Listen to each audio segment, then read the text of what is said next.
Hello again, welcome to my vlog. So in this video we're going to look at glycolysis, the link reaction and the Krebs cycle. Yay, how exciting! How exciting, Jenny! Woo, woo, woo, woo, woo. So, as I say, the main steps that we're going to be looking at here is glycolysis, the link reaction, Krebs cycle and electron transport chain. So let's get started. So the first stage then is glycolysis. Now, glycolysis is called this because it's basically glucose being split or chopped up. So we've heard of lysis before, using enzymes. Hydrolytic enzymes destroy things by lysis, which basically means that they chop them up. Maybe you've done chemistry where you talked about electrolysis, which was using electricity to split things up, or even lysis of cells in osmosis where they take in too much water and then they burst. So lysis in biology is basically another word for cut or splitting. So glycolysis then is the first step of respiration. It takes place in the cytoplasm of the cell.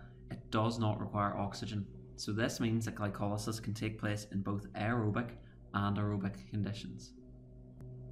Did I say that right? It should have said aerobic and anaerobic conditions. And the process splits one 6-carbon glucose into two 3-carbon pyruvate molecules. And there's three main things that happen in this. Firstly, phosphorylation, which is adding phosphate to a molecule to make it more reactive.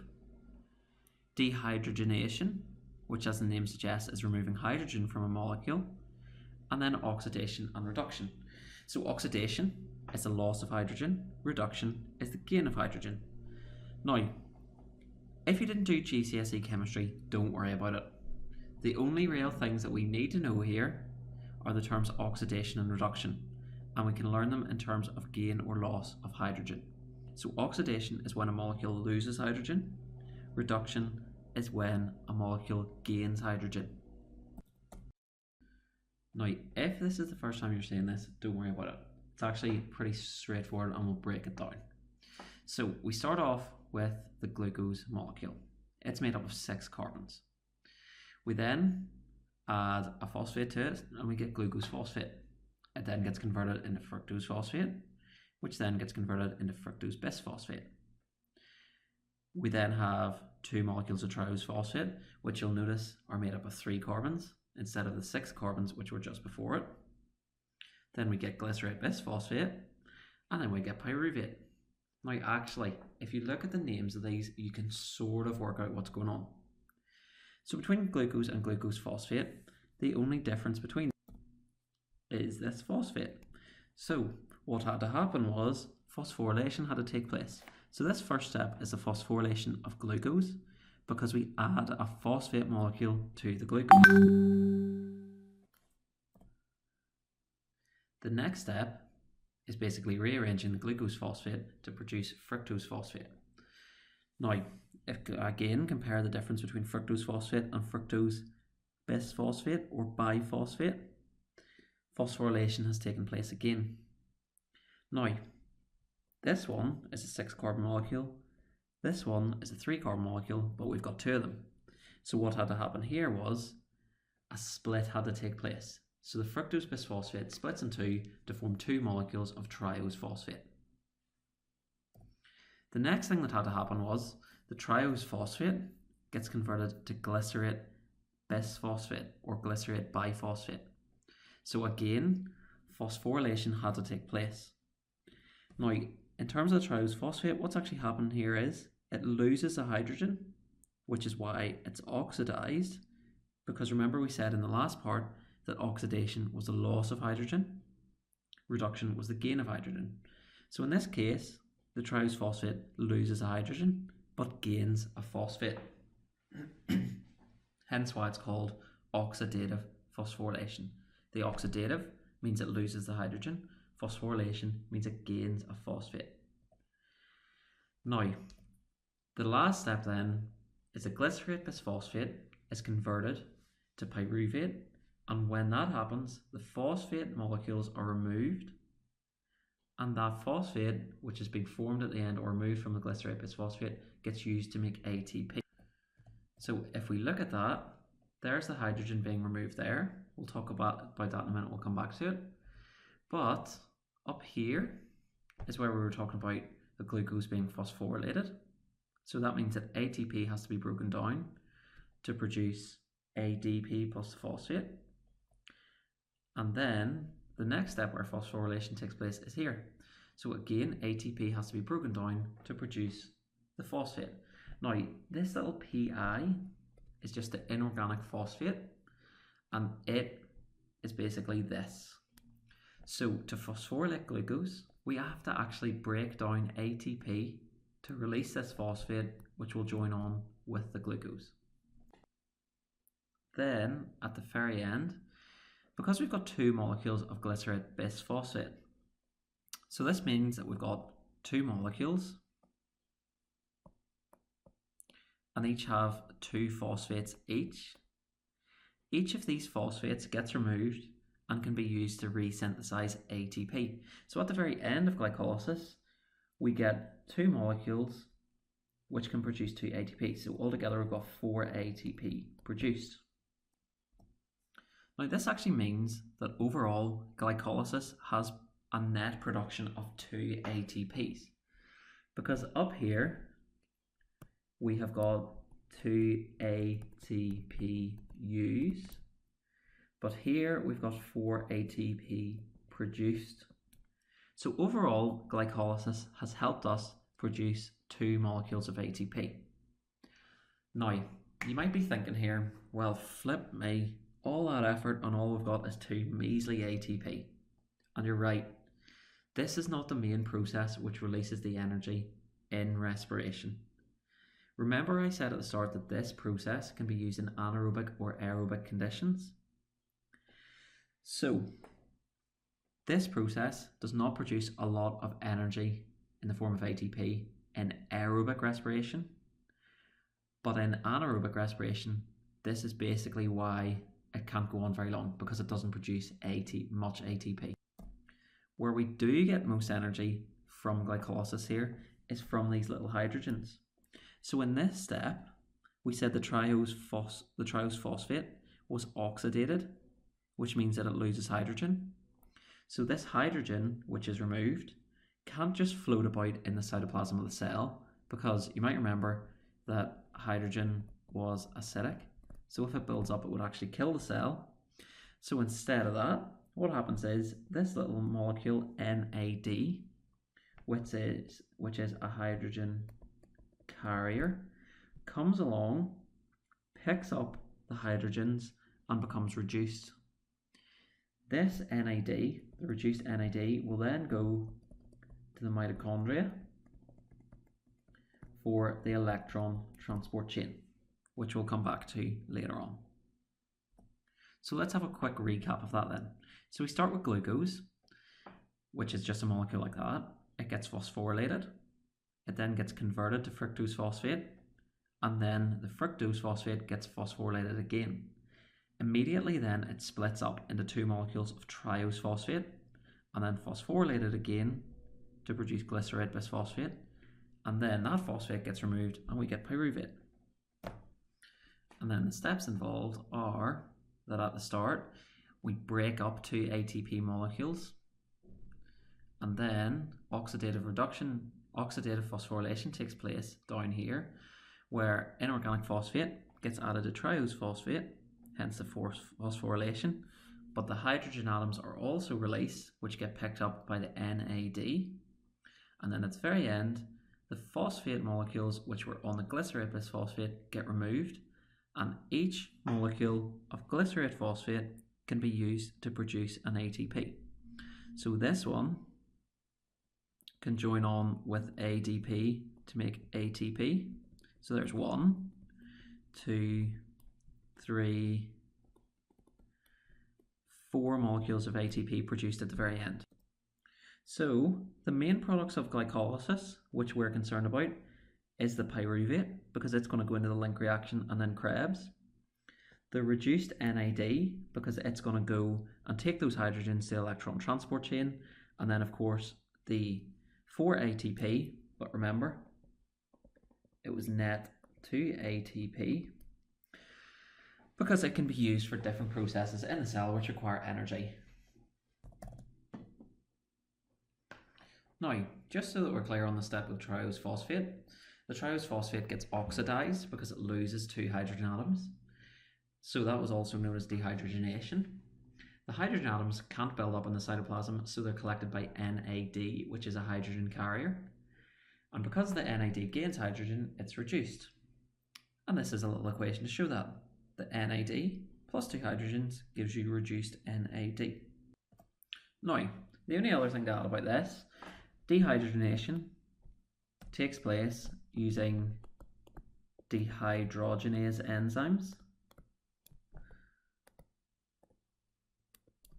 And then the NAD, which is the coenzyme, comes along and picks up the hydrogen atoms.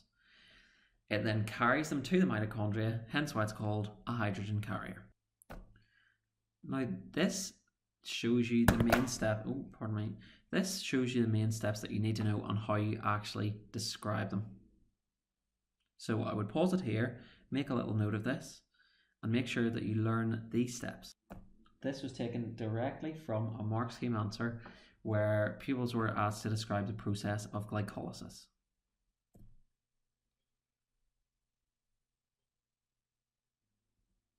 Now, if we keep going here, so main steps in glycolysis then, it takes place in the cytoplasm, does not require oxygen, it starts with glucose but ends with pyruvate. You get a net gain of 2 ATP per glucose, and then you get 2 reduced NAD molecules as well. Now, this was the summary of respiration. So we've completed glycolysis. Now, we've got our pyruvate. We're going to go into the link reaction, then the Krebs cycle, and find out how we get carbon dioxide and what happens to other hydrogen atoms. Now, this bit's a really, really important point, which is why I've got the word important spinning here. Everything after glycolysis is multiplied by 2 because there was 2 molecules of pyruvate formed. What I mean by that is, if we start with glucose, the last step was producing 2 pyruvate molecules. So if we look at one here and one here,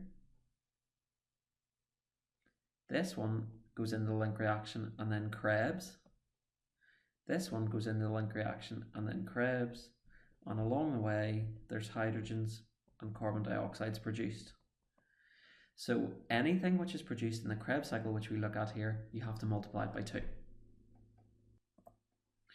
Now, in the link reaction and Krebs, we're going to look at these types of reactions. Phosphorylation, which again was adding phosphate to a molecule and makes it more reactive. Dehydrogenation, which was removing hydrogen from a molecule. Decarboxylation, removing a molecule of carbon dioxide. And then oxidation and reduction. Now, as well as that, dehydrogenation involves dehydrogenase enzymes, and decarboxylation involves decarboxylase enzymes. Which, to be fair at A2, you don't really get asked about very often, but say you had to write a wee essay or something like that, it's a good extra wee detail to include.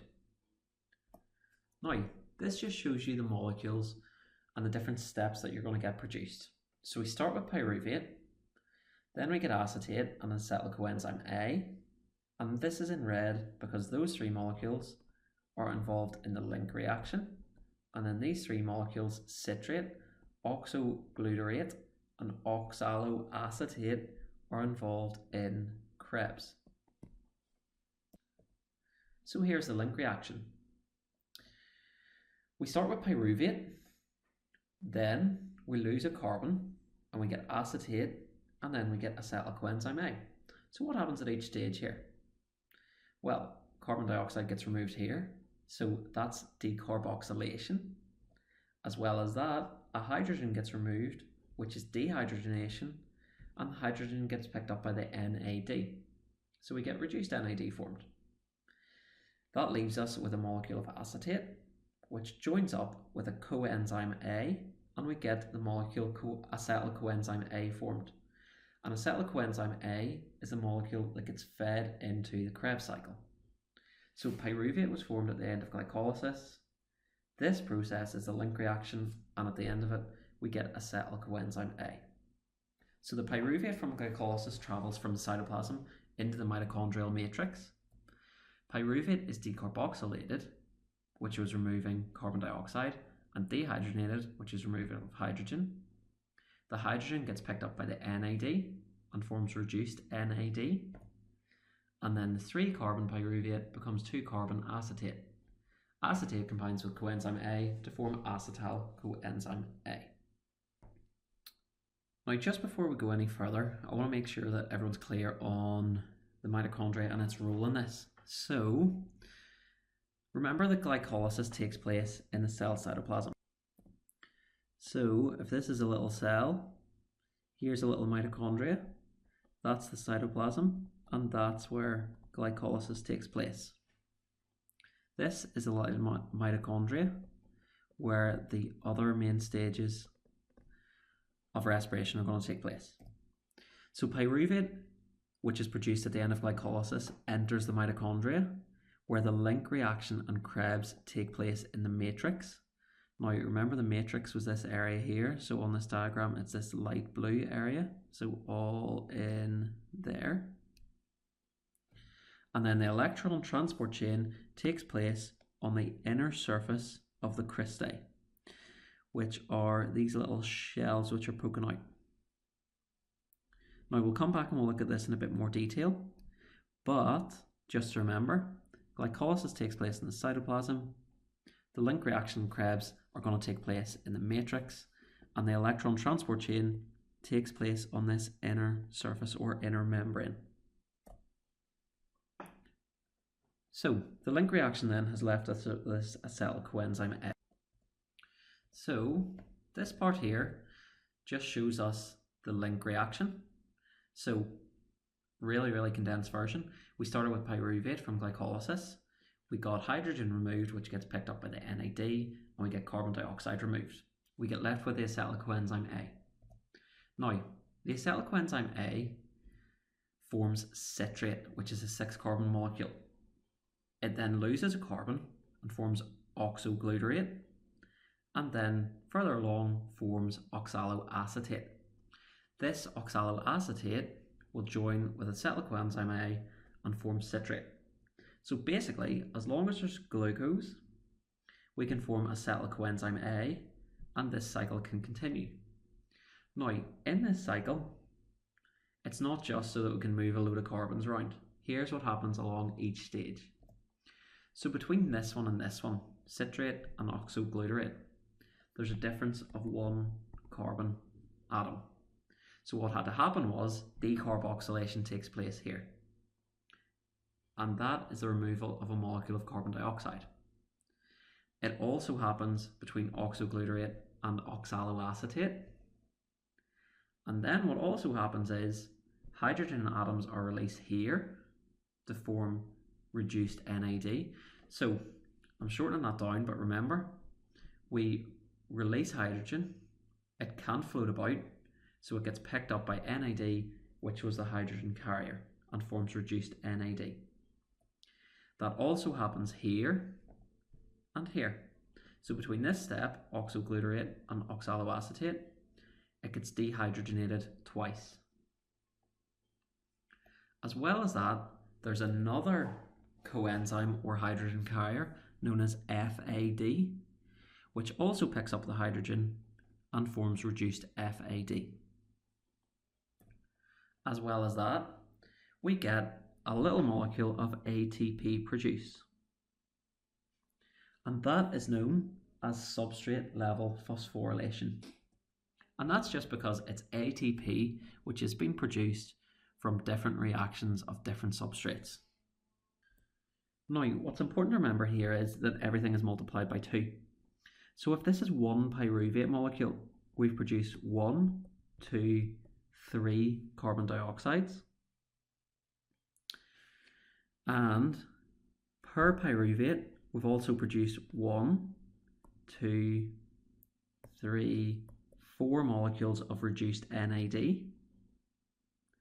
And we've also produced 1 molecule of reduced FAD and 1 molecule of ATP. So let's summarize that.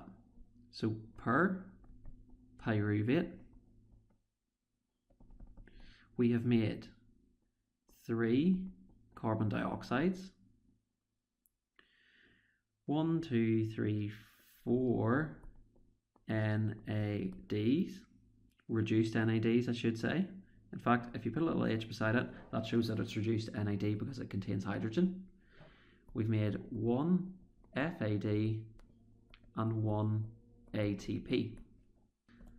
Now remember, the key is that because we get 2 pyruvates produced at the end of glycolysis, that means per glucose molecule, everything has been doubled. So we've made 6 carbon dioxides, 8 NADHs, 8 FADHs, and 2 ATPs. So this then is a summary. So we've got the link reaction, which is where we have the pyruvate going from the cytoplasm of the matrix. It gets decarboxylated once, it gets dehydrogenated once, and hydrogen gets picked up by NAD and forms acetyl coenzyme A. Now, these steps were all the link reaction, which is why it's in pink. Then, in Krebs cycle, acetyl coenzyme A joins with oxaloacetate. 2 further decarboxylations take place.